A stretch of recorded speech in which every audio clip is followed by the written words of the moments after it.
मैं दिल की गहराइयों से बहुत बहुत धन्यवाद करता हूं।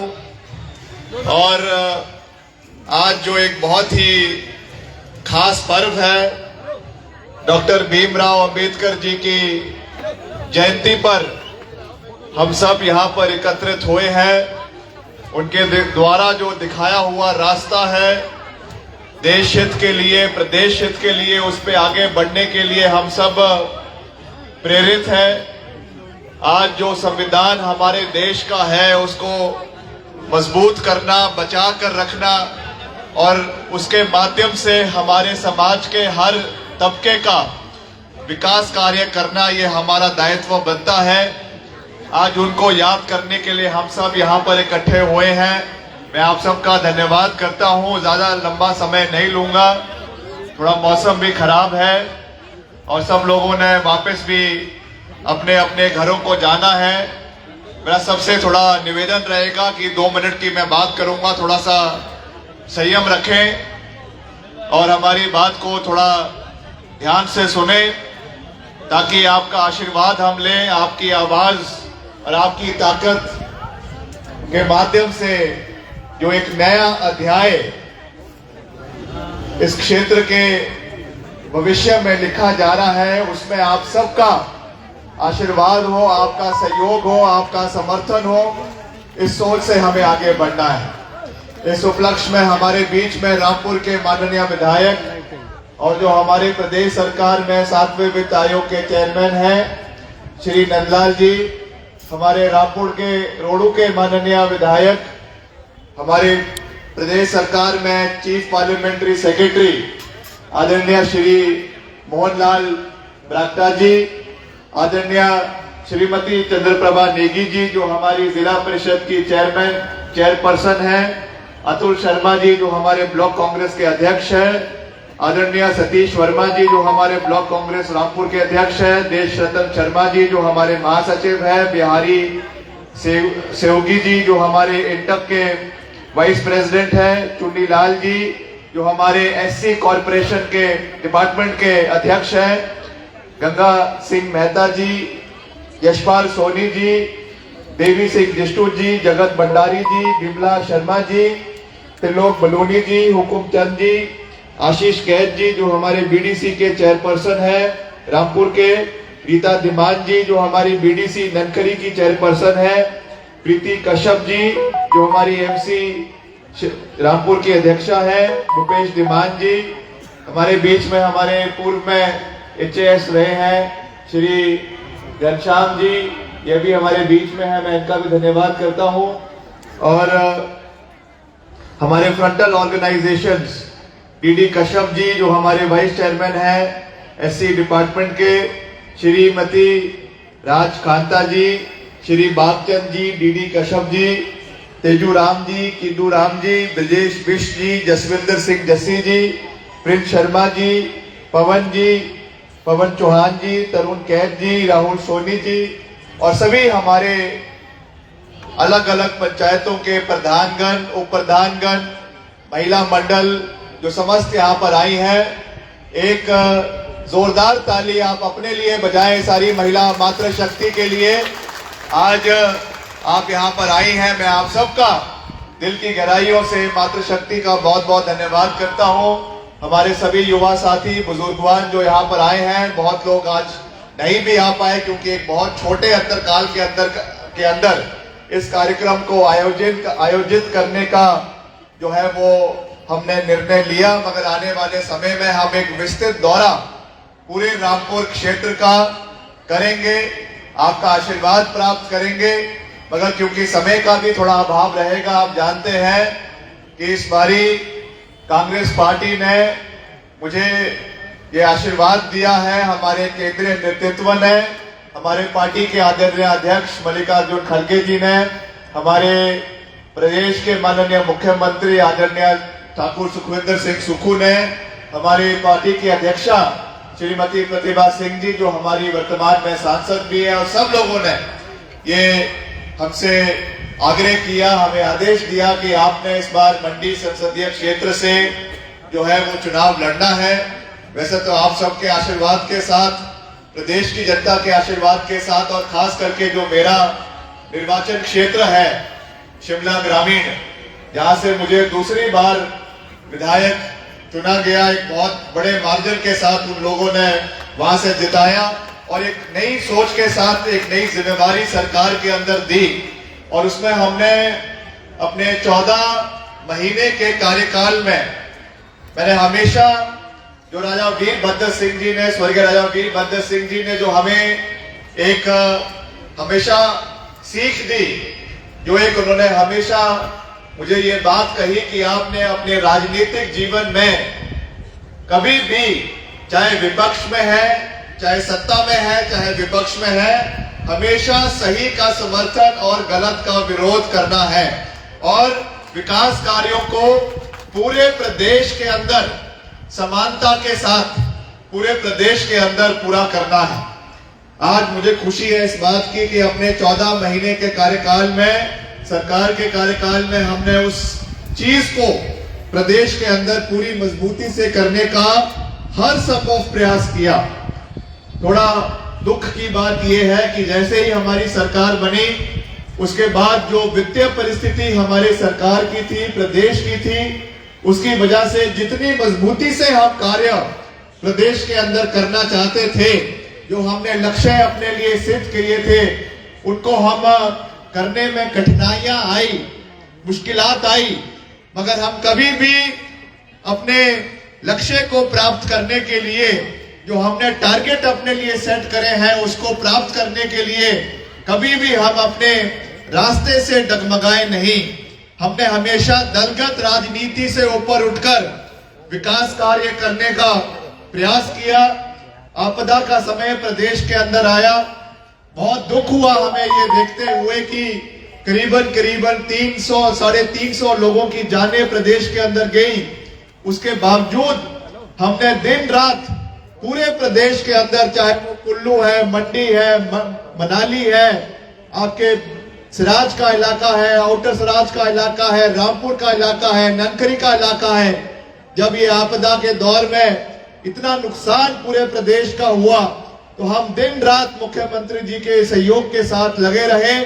और आपको जानकर खुशी होगी कि एक समय में जब प्रदेश के अंदर करीबन 4,500 सड़कें बंद हो गई थी, हम दिन रात उनको खोलने के लिए लगे रहे और प्रदेश में जितने हमारे बागवान हैं, किसान हैं, जिनके सेब का सीजन उस समय प्रदेश के अंदर बिल्कुल चरम सीमा के ऊपर था, हमने गाड़ियां लगाकर, मशीनें लगाकर उन सड़कों को खोलने का कार्य किया। और एक भी ऐसा बागवान नहीं था, एक भी ऐसा किसान नहीं था जिसका सेब समय के ऊपर मंडियों में नहीं पहुंचा। हमने ये प्रण लिया कि हम अपने बागवानों को, किसानों को पूरी मजबूती के साथ उनका सशक्तिकरण करेंगे। और साथ ही साथ इस बारी सरकार के माध्यम से हमने ये निर्णय लिया कि जो सेब आपका खरीदा जाएगा वो भी जो है वो किलो के हिसाब से खरीदा जाएगा। और उसके साथ साथ यूनिवर्सल कॉटन को प्रदेश के अंदर लागू किया गया ताकि हमारे बागवानों को, किसानों को उसका पूरा फायदा आने वाले समय के अंदर मिले। जहां तक हमारा रामपुर निर्वाचन क्षेत्र है, यहाँ पे बहुत विकास, अभी जैसा माननीय विधायक जी ने कहा और हमारे रोडू के विधायक ने भी कहा, सभी साथियों ने यहाँ पे कहा कि रामपुर के विकास के मानचित्र में राजा वीरभद्र सिंह जी ने कोई कमी नहीं छोड़ी। यहाँ पे आज कॉलेजेस हैं, स्कूल्स हैं, इंजीनियरिंग कॉलेज, जैसा अभी इन्होंने कहा कि केवल मात्र 2 इंजीनियरिंग कॉलेज हिमाचल प्रदेश के अंदर है, जिसमें से एक हमारा ज्योरी में कोटला के अंदर जो है वो बनकर तैयार हुआ। अभी हाल ही में मुख्यमंत्री जी आए थे और पीछे जो हमारा खनेरी के अंदर अस्पताल है उसका नया ट्रॉमा बिल्डिंग, उसका उद्घाटन हुआ। उसके साथ साथ हमारे इंजीनियरिंग कॉलेज के कई हमारे उसके विभाग है, कई उसके ब्लॉक्स हैं, उनका उद्घाटन हुआ। हमारे युवाओं के लिए एक बहुत बड़ा जो दत्तनगर के अंदर इंडोर स्पोर्ट्स कॉम्प्लेक्स बनकर तैयार हुआ है, उसका भी लोकार्पण किया गया। वो भी जनता को, युवाओं को खास करके समर्पित किया गया है। इस तरीके के अनेकों कार्य हमारे प्रदेश के अंदर और रामपुर क्षेत्र के अंदर चल रहे हैं। आपको जानकर खुशी होगी कि अभी 1.5 साल के कार्यकाल में हमारे विभाग द्वारा, लोक निर्माण विभाग द्वारा हमने करीबन 1.5 साल के अंदर 190 करोड़ के विकास कार्य रामपुर निर्वाचन क्षेत्र के अंदर करने में हम सफल हुए हैं, जिसमें चाहे वो ननकरी का इलाका है, चाहे वो 15-20 का इलाका है, चाहे वो सरान क्षेत्र का इलाका है, चाहे वो लालसा डंसा का इलाका है, कोई भी इलाका हो, हमने संपूर्ण तरीके से हर इलाके में सड़कों के निर्माण कार्यों को गति देने का पूरा प्रयास किया। और दिल्ली से भी कोई धन की कमी ना हो, इसकी भी हमने पूरी कोशिश करी। जैसा मैंने आपको कहा कि हमारे राजनीतिक असूल है कि हमने हमेशा दलगत राजनीति से ऊपर उठकर विकास कार्य करने में, प्रदेश का विकास कार्य करने में कोई कमी नहीं छोड़ी। और आपको जानकर खुशी होगी कि अगर हम पूरे प्रदेश की बात करें, 1 साल के 15 महीने के कार्यकाल में, और मैं जो भी बातें कहता हूं मैं आंकड़ों के साथ कहता हूं, 1.5 साल के कार्यकाल में पूरे प्रदेश के अंदर हमने 3000 करोड़ रुपए के सड़कों के निर्माण कार्य पूरे प्रदेश के अंदर करने में हम सफल हुए हैं, जिनके अब आने वाले समय में उसका अपग्रेडेशन का कार्य प्रदेश के अंदर चलेगा। प्रदेश की सड़कों को बेहतरीन करना ये हमारी प्राथमिकता है, ताकि उससे हमारे उस क्षेत्र के बागवान हैं, उस क्षेत्र के किसान हैं, वहां के कर्मचारी हैं, उनको पूरी सुविधा विकास की दृष्टि से मिले, ये हमारी प्राथमिकता है। कर्मचारी जो प्रदेश के रीढ़ की हड्डी है, उनके लिए जो हमने वादा किया था, पहली कैबिनेट मीटिंग में हमने ये वादा किया कि हम ओल्ड पेंशन स्कीम की बहाली करेंगे। जैसे ही हमारी सरकार बनी, पहली कैबिनेट मीटिंग में हमने ओपीएस की बहाली हिमाचल प्रदेश के अंदर करी। आज विपक्ष के साथी बड़ी बड़ी बातें कर रहे हैं।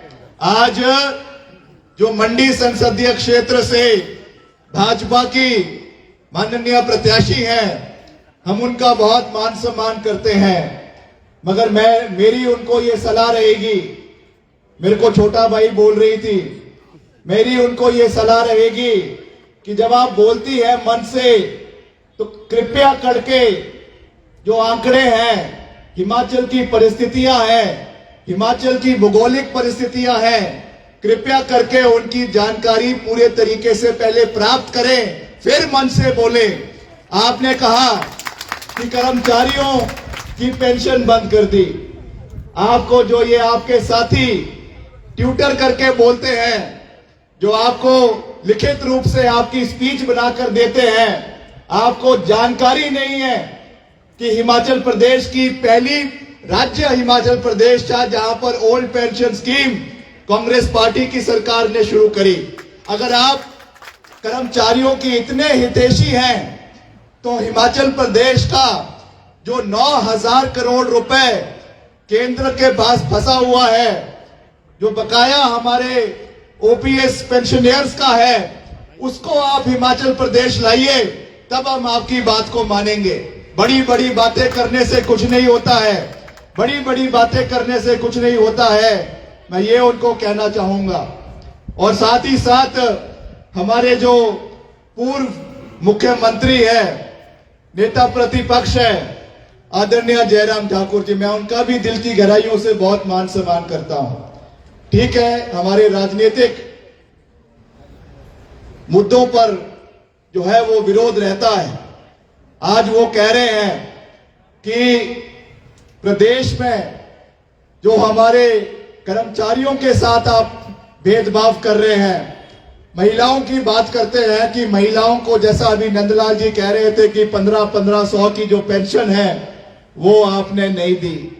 मैं ये कहना चाहूंगा, और ये भी बात मैं तथ्यों के साथ कर रहा हूं, हमारी सरकार ने, मुख्यमंत्री जी ने 800 करोड़ रुपए का बजट प्रदेश की महिलाओं के लिए, जो हमारा वादा था, उसको पूरा करने के लिए रखा।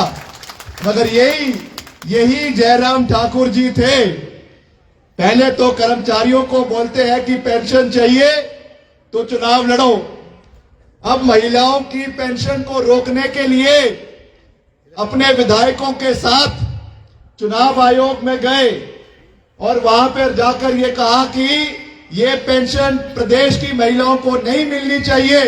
इसके लिए इन्होंने जाकर चुनाव आयोग में कंप्लेंट करी। ये जब इनके नेता यहां पर आएंगे भाजपा के, इनसे आप पूछिए किस तरीके की महिला विरोधी नीतियां आपकी सरकार, आपके लोग, आपके भाजपा के साथी जो अपनाते हैं। इस चीज के ऊपर जो ये दोहरे मापदंड है, जो ये दोगले मापदंड है, ये चलने वाले नहीं है। हमको जो बातें हैं, जो तथ्य है, वो लोगों के बीच में रखने की आवश्यकता है। तो मैं आज ये आह्वान आपसे करना चाहता हूं, ज्यादा लंबी बात नहीं कहना चाहता। जैसा मैंने कहा कि मौसम भी खराब है, आपने वापस भी जाना है। मेरा आपसे केवल ये विनम्र निवेदन है, रामपुर क्षेत्र के लोगों के साथ, आप लोगों के साथ हमारा कोई राजनीतिक रिश्ता नहीं है। मेरा तो आपसे परिवार का एक छोटा होने के नाते, परिवार का बेटा होने के नाते, आपका भाई होने के नाते आपसे ये विनम्र निवेदन है, प्रार्थना है, ये विनती है कि आपने अपना भरपूर प्यार और आशीर्वाद मुझे देना है।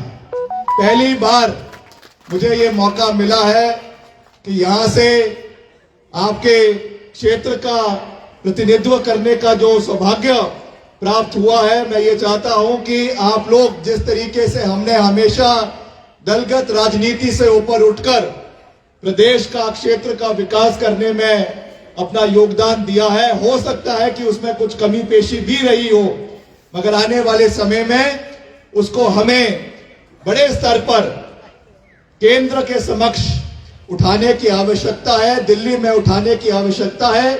और जिस मजबूती से विपक्ष में रहते हुए भी मैंने अपने निर्वाचन क्षेत्र का, शिमला ग्रामीण की पूरी आवाज को मजबूती से विधानसभा के अंदर उठाया, सरकार में रहते हुए, विपक्ष में रहते हुए प्रदेश का हर मुद्दा, चाहे वो ओल्ड पेंशन स्कीम का था, चाहे वो महिलाओं का था, चाहे वो युवाओं का था, चाहे वो हमारे बेरोजगार युवा, जो हमारे जेओए आईटी के युवा थे, उनकी आवाज को हमने विपक्ष में उठाया और सरकार में उसको पूरा करने का कार्य किया। ऐसे ही हम चाहते हैं कि आने वाले समय में हिमाचल प्रदेश का हर मुद्दा केंद्र सरकार के समक्ष जो है वो आपके लोकसभा के अंदर गूंजे। इसके लिए आपका आशीर्वाद हमें चाहिए, आपका सहयोग हमें चाहिए, आपका समर्थन हमें चाहिए। ये मेरा आपसे विनम्र निवेदन रहेगा। तो मेरा ज्यादा कुछ ना कहते हुए मैं एक बार आप सबका फिर से दिल की गहराइयों से बहुत बहुत धन्यवाद करना चाहता हूं।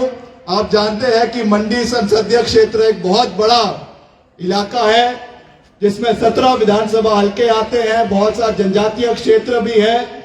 इसलिए हो सकता है कि हम समय की कमी की वजह से हर पंचायत का या हर जोन का दौरा ना कर पाए, आपके बीच में चुनावों के समय ना आ पाए, मगर मैं आपको जब अपने परिवार का सदस्य मान रहा हूं तो आपसे ये निवेदन है कि हर एक व्यक्ति ने, चाहे वो महिला है, चाहे वो बुजुर्ग है, चाहे वो युवा साथी है, सब ने इस चुनाव को विक्रमादित्य सिंह बनकर लड़ना है, लोगों के बीच जाना है और मिलकर यहां से ऐतिहासिक लीड के साथ। अभी यहां पे कुछ आंकड़ों की बात करी जा रही थी, मैं आंकड़ों में नहीं जाऊंगा, मगर जब मंडी में लगेगा, अभी ऐसा सुनने में आ रहा है कि मोदी जी भी चुनाव में आएंगे, तो उनको पता लग जाना चाहिए कि रामपुर क्या है, रामपुर क्या है। ये राजा वीरभद्र सिंह जी का गढ़ है और हमें मिलकर, मैं कभी भी क्षेत्रवाद में विश्वास नहीं रखता, चाहे रामपुर है, चाहे किन्नौर है, चाहे आनी है, चाहे मंडी है, चाहे सरकाघाट है, मैं हर क्षेत्र का दौरा करूंगा और हर क्षेत्र से जनता का समर्थन मांगा जाएगा, मुद्दों के ऊपर बात होगी और विकास कार्यों को हम आगे लेकर जाएंगे। तो ज्यादा कुछ ना कहते हुए अंत में मेरा आपसे फिर से ये विनम्र निवेदन रहेगा कि आपने भरपूर प्यार और आशीर्वाद हमको देना है। आपके हर सुख में, आपके हर दुख में हम आपके साथ खड़े हैं। और बाकी आज कुछ मौसम भी जो है खराब है। आज जैसे ये अभी मौसम खराब है, कुछ दिन बाद मौसम ठीक हो जाएगा। वैसे ही कुछ बरसाती लोग भी आ रहे हैं, मुंबई से आए हैं, अभी आए हैं, बाकी वापस मुंबई जाने का बोरिया बिस्तर पैक होने वाला है। इसलिए मैं इतना ही कहूंगा कि मैं उनका मान सम्मान करता हूं, मगर जब भाषण करते हैं, मंच पर कोई बात करते हैं, तो किस तरीके से संबोधन करना है इस चीज का ध्यान रखा जाए। वो वहां पे कह रहे थे, मनाली के मंच पे कह रहे थे कि ये जो है राजा का बेटा है। मैं उनको कहना चाहूंगा कि वो उस राजा की बात कर रहे हैं जो एक केवल रामपुर के रियासत के राजा नहीं थे, वो हिमाचल प्रदेश के दिलों के राजा थे, जिन्होंने 6 बार हिमाचल प्रदेश के मुख्यमंत्री बने, 3 बार मंडी संसदीय क्षेत्र के सांसद बने, 2 बार महासू संसदीय क्षेत्र के सांसद बने, 3 बार केंद्रीय मंत्री बने। इसलिए अगर आप उन राजा के बेटे की बात कर रहे हैं तो मुझे गर्व है कि मैं राजा वीरभद्र सिंह जी का बेटा हूं। और मिलकर हम उनकी जो विरासत है, राजा वीरभद्र सिंह जी की विरासत विक्रमादित्य सिंह की अकेले की नहीं है, ये विरासत आप सबकी विरासत है। और हमको मिलकर इस विरासत को नई ऊंचाइयों के ऊपर लेकर जाना है। तो मैं ज्यादा कुछ ना कहते हुए आपको ये विश्वास दिलाता हूं कि हम मिलकर यहां की आवाज को उठाएंगे और विकास कार्यों में कोई कमी नहीं आने देंगे। ये मेरा वादा आपको है। रामपुर का जो नाम है, रामपुर का जो हमारे विकास के मानपटल पे जो एक अलग पहचान पूरे हिमाचल प्रदेश के अंदर है, अब ये मौका आ गया है कि रामपुर की एक पहचान केवल प्रदेश में नहीं मगर पूरे देश के अंदर रामपुर का नाम बनना चाहिए। इस सोच के साथ हम लोगों को आगे बढ़ने की आवश्यकता है। आप सबका एक बारी फिर से दिल की गहराइयों से मैं बहुत बहुत धन्यवाद करता हूं। और आज के इस पावन पर्व पे जैसा मैंने कहा कि डॉक्टर भीमराव अंबेडकर जी जिन्होंने हमारे संविधान को बनाया, आज ऐसी ताकतें हमारे देश के अंदर आ गई है। आप देख रहे हैं कि एक नारा विपक्षी साथियों ने दिया है कि 400 पार करना है।